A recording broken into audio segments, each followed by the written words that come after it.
السلام عليكم ورحمة الله وبركاته. ازيكم يا بنات؟ عاملين ايه؟ اتمنى تكونوا جميعا بخير وفي احسن حال. كل سنة وحضراتكم طيبين. لسه مكملين مع بعض سلسلة نواعم العيد. ان شاء الله هنحضر مع بعض النهاردة بقى البيتي فور الدايب بطريقة سهلة وبسيطة ومكونات مظبوطة بالكوب وبالجرام. هنزينه مع بعض كمان بأبسط الطرق. اوعدك بعد الطريقة دي ان شاء الله هتعتمديها على طول. عايزة اقول لكم يا بنات ان البيتي فور دايب جدا جدا. اللهم بارك، حاجة كده في منتهى الجمال، يعني حاجة هتشرفك قدام اي حد.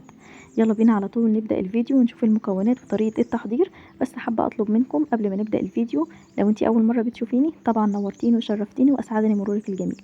ما تنسيش بقى تحط لايك للفيديو ده فضلا منك وليس امرا، وتشتركي معايا في القناة لو لسه مشتركتيش. ويلا بينا نسمي الله ونصلي على الرسول ونبدأ في الوصفة على طول. مبدئيا يا بنات انا هشتغل في نص كيلو بس من الدقيق.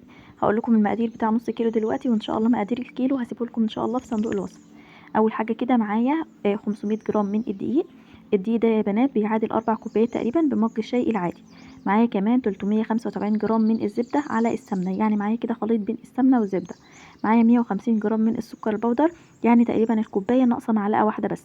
هنحتاج كمان لبيضتين، بيضه كامله وصفار بيضه، ومعانا ذره ملح صغيره خالص. اول حاجه يا بنات الزبده معايا والسمنه لازم يكونوا بردانين، يعني لازم يكونوا خارجين من التلاجة، لازم يكونوا بدرجه التلاجة.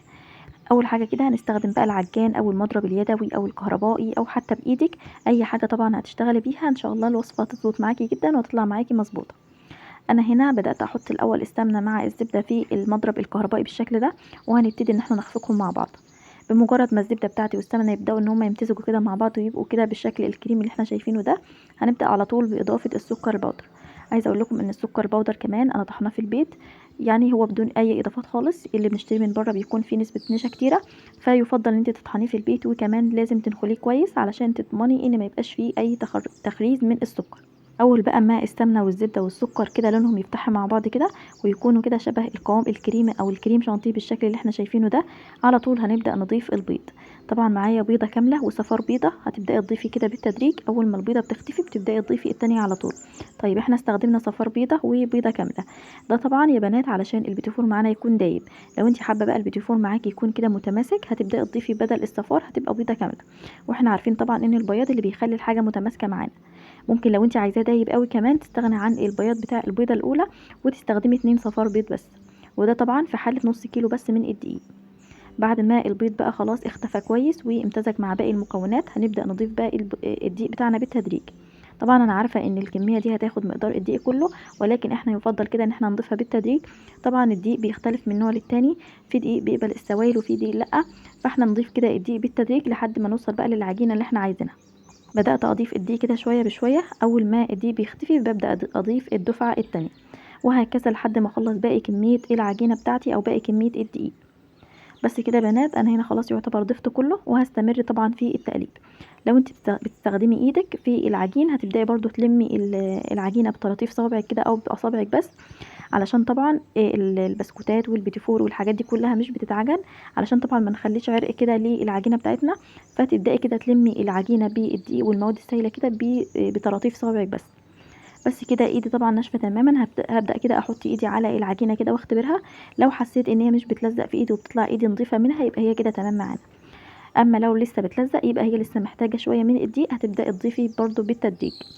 بس كده العجينه بتاعتي اللهم بارك قوامها كريمي وجميله جدا. دلوقتي بقى على طول احنا العجينه دي ممكن نستخدمها بالماكينه بتاعه البيتي فور، وممكن كمان تستخدمي القمع. انا ان شاء الله بقى بالعجينه دي هستخدم الماكينه بتاعه البيتي فور، وهنستخدم كمان كيس الحلواني. بدات اجيب بقى البلبله بتاعه البيتي فور دي، وهنبدا بعد كده ناخد بقى العجينه ونحط في الكيس بتاع الحلواني ده. ممكن تستخدمي بقى الاكياس البلاستيك بتاع اللي هو الاستخدام مره واحده، ممكن تستخدمي القماش، ممكن كمان تستخدمي السيليكون ده، المهم المتاح عندك ابداي استخدميه. هي العجينه معانا طريه اللهم بارك، يعني هتبقى سهله جدا وهي نازله من الكيس الحلواني. بس كده يا بنات هنبدا بقى نحط الكميه اللي احنا عايزينها، نحاول ان احنا برضو ما نكترش في الكيس علشان طبعا لما نيجي نضغط العجينه تكون معانا كده، يعني تكون مناسبه في الكيس ما تضايقناش وما تخرجش من فوق. بس كده يا بنات هنبدا بقى على طول نجهز الصاج بتاعنا. والصاج طبعا لازم يكون يعني ما فيش فيه اي ماده دهنيه خالص، يعني مش مدهون اي ماده دهنيه، يعني ناشف تماما، لان طبعا كميه البيتيفور اللي معانا فيها كميه كبيره من الماده الدهنيه، فمش هندهن الصاج اي حاجه خالص. ابدأي كده على طول بقى بضغطة ايدك او بقبضة ايدك، امسكي كده كيس الحلواني من فوق، وابدأي كده خدي جزء صغير بايدك التانية من تحت، واضغطي كده ضغطة مطولة شوية بحيث ان هي تطلع معاكي البتفورة كده محملة من العجين، وتكون معاكي كده بالشكل والقوام اللي احنا عايزينه. بس كده مفيش اسهل من كده، سهلة جدا في تشكيلها يا بنات ومفيش اسهل من كده. انا هنا خلاص كده خلصت اول صاج معايا، مباشرة على طول هسخن الفرن بتاعي. اول ما يسخن معايا ههدي النار شوية ل 160، وهبدأ ان انا ادخل الصاج بتاعي على الرف الاوسط. هيقعد تقريبا من ربع ساعة لتلت ساعة بس في الفرن. من وقت للتاني هتبداي تقلبيه، لو حسيتي ان هو اخد خلاص معانا لون من حرارة الفرن او من صهد الفرن هتبداي تخرجيه على طول. اما لو لسه ما اخدش لون هتبداي تفتحي الشوايه ياخد لون حاجه بسيطه او صفار بسيط كده، وبعد كده هتخرجي. دلوقتي بقى هستخدم الماكينه بتاعه البيتي فور، طبعا سهله يا بنات واستخدامها سهل جدا، واغلبنا طبعا عنده الماكينه دي، وفيها اشكال كتيره جدا تقدري تعملي اي شكل انت عايزاه. بتبداي تحطي الشكل اللي انت عايزاه وبتحطي العجينه جوه الماكينه، وبعد كده بتوجهي بقى الماكينه بتاعتك بالشكل اللي احنا شايفينه ده. يعني هتجيبي كده الجزء المزجزج ده وتبداي تحطيه كده في المقابل، وتبداي بعد كده تضغطي. ولكن انا عندي بقى الماكينه بتاعتي يعني هي حلقه تقريبا ما عادتش بتنزل زي الاول، فانا ببدا ان انا احطها كده واضغط عليها بايدي ضغطه مطوله من فوق كده لحد ما تنزل معايا الشكل اللي انا عايزاه. بس كده يا بنات هنسوي بقى كل كميه البيتيفور بتاعتنا بنفس الطريقه. عملت كده زي ما انتم شايفين اشكال جميله جدا بالبيتيفور بماكينه البيتيفور.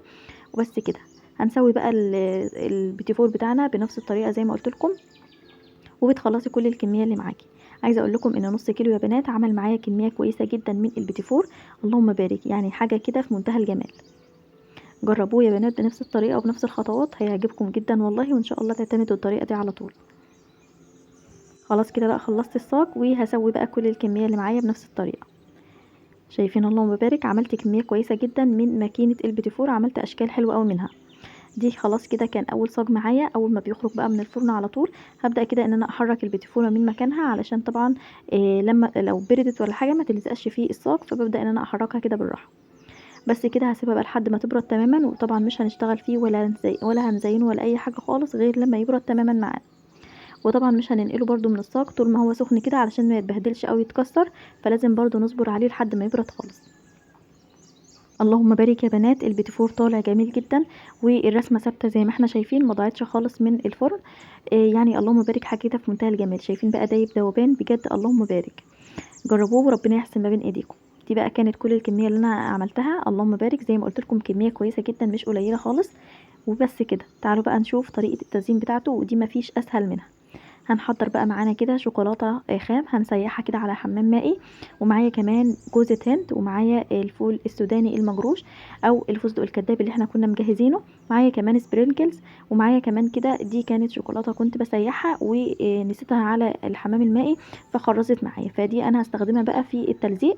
ممكن كمان تستخدمي مربى، ولكن انا انصحكم بالشوكولاته لان المربى معانا هتخلي البيتيفور يطرى معانا، فلو استخدمت الشوكولاته طبعا هيفضل مقرمش معانا ومش هيطرى خالص. كل اللي انا بعمله ان انا ببدا اخد البيتيفور، وبختار طبعا الشكلين اللي بيكونوا مقاس واحد وشكل واحد، ببدا احط فيهم كده في بين البيتيفوره والتانية جزء صغير من الشوكولاته كده علشان الزق بيه، وبعد كده نحطها في الشوكولاته الخام السايحه، وبعد كده تحطيها بقى في اي نوع من المكسرات انت عايزاه. هتبداي تحطيها مثلا في السبرينكلز او في الفستق الكتاب او في جوزة الهند. كل دي طبعا افكار لتزيين البيتيفور، وطبعا تقدروا تعملوا اللي انتوا عايزينه، دي مجرد افكار بس انا بديها لكم، وطبعا تقدروا تعملوا اللي انتوا عايزينه وربنا يحسن ما بين ايديكم. بس اهم حاجه بنبدا ناخد طبعا البيتيفوره اللي بتكون مقاس واحد، او بتكون كده الاشكال زي بعضها، علشان طبعا تكون كده شكلها متناسق ومتساويه في النهايه. بس كده يا بنات انا هخلص بقى كل الكميه بتاعتي دي زي ما قلت لكم كده بالطريقه دي، وتعالوا بقى نشوف بعد ما خلصنا الكميه اللي احنا جهزناها كانت قد ايه. اللهم بارك، حاجه كده في منتهى الجمال. وبس كده يا بنات بعد ما خلصت بقى كل الكميه اللي معايا زي ما احنا شايفين كده، هنبدا على طول بقى نحفظها. طبعا يفضل ان تحفظيها كده جوه علبه مثلا تحطي فيها كيس تلاجة كده نضيف، وتبداي تحطي البيتيفور فيها، او علبه طبعا محكمه الغلق علشان طبعا ما يطلوش هوا، والهوا ده طبعا هيطريه، فلازم تحافظي عليه كده يفضل مقرمش على طول معاكم. وبس كده بقى قدموا احلى ضيافه في العيد، وربنا يحسن ما بين ايديكم، وكل سنه وحضراتكم طيبين وبالف خير. وبكده بقى الفيديو بتاعي بيكون خلص، اتمنى يكون عجبكم وتكونوا كمان استفدتوا من الطريقه. لو انت بقى وصلت معايا لحد هنا في الفيديو اول مره بتشوفيني، ما تنسيش بقى تحط لايك للفيديو ده فضلا منك وليس امرا، وتشتركي معايا في القناه لو لسه ما اشتركتيش. وطبعا بشكر الجميله اللي كملت معايا الفيديو للنهايه، وان شاء الله يا بنات اشوفكم على خير في فيديوهات تانية كتير. اسيبكم في حفظ الله ورعايته، والسلام عليكم ورحمه الله وبركاته.